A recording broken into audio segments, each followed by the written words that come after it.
Voici l'humeur de Pierre-Emmanuel. Salut Nagui, salut tout le monde, salut. Wouh, c'est la rentrée, calmez-vous, j'ai une blague. Est-ce que vous savez ce qui fait un chat en fin de droit?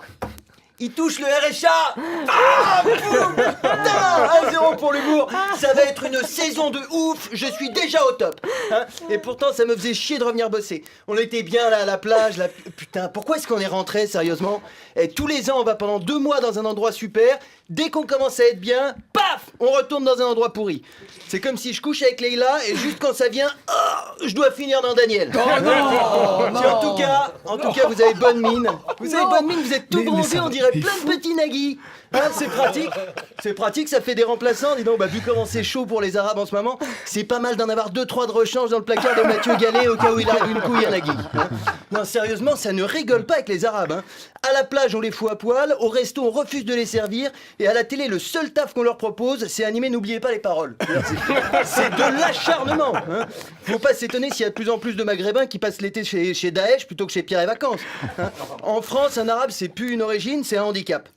D'ailleurs, arabes et mongoliens, c'est devenu pareil. Hein, on les regarde bizarre dans la rue, ils ont du mal à trouver du travail, et tout le monde a peur quand ils conduisent un camion. En fait, la seule différence entre les arabes et les mongoliens, c'est que les mongoliens sont très bien représentés à l'Assemblée nationale. Si ça continue, il va y avoir des places de stationnement réservées aux arabes. Le macaron, ce sera pas un petit bonhomme sur une chaise roulante, ce sera un petit bonhomme sur un chameau. Et même s'ils se garent bien sur leur place spéciale arabe, il y aura toujours un flic pour leur dire « Hop, hop, hop, elle est vraiment à vous la bagnole ?» Ah pardon, j'avais pas vu que c'était une 504 avec 6 sièges bébés et des sacs tati sur le toit. Au revoir monsieur, au revoir mesdames. Et puis alors, si t'es arabe et musulman, alors là, c'est vraiment la merde. Hein. T'as encore le droit de te mettre à genoux 5 fois par jour, mais c'est pas pour prier, c'est juste pour te faire enculer par Manuel Valls, dis donc. Il y a plus de respect. À la tête de la fondation de l'islam de France, ils ont nommé Jean-Pierre Chevènement. Chevènement, putain. Et le seul point commun qu'il a avec l'islam, c'est qu'il est né la même année que Mahomet. Hein. Le message est clair, on veut bien des arabes et des musulmans en France, mais à condition qu'ils deviennent blancs et chrétiens. Hein. Les premières mesures de Jean-Pierre entrent en vigueur dès septembre. Les musulmans devront désormais prier en direction du ministère de l'Intérieur, faire leurs ablutions avec du vin rouge, et pour fêter l'Aïd, faudra sucer un cochon. Hein. En gage de bonne volonté, Manuel Valls effectuera lui-même les circoncisions.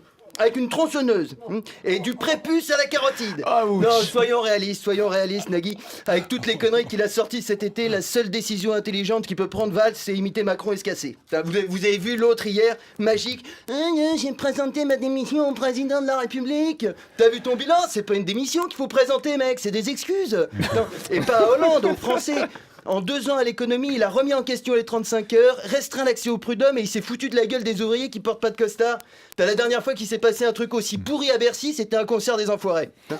Le seul truc intelligent qu'il a fait Macron, c'est appeler son mouvement En Marche. Il lui reste plus qu'à faire le tour de France à pied avec une cagoule en cuir, un collier clouté et demander à 66 millions de personnes de le punir pour tout ce qu'il a fait. Et si ça tombe le jour de l'Aïd, c'est lui qui suce le cochon. Hein. Merci de m'avoir écouté. La bande originale, Nagui, sur France Inter.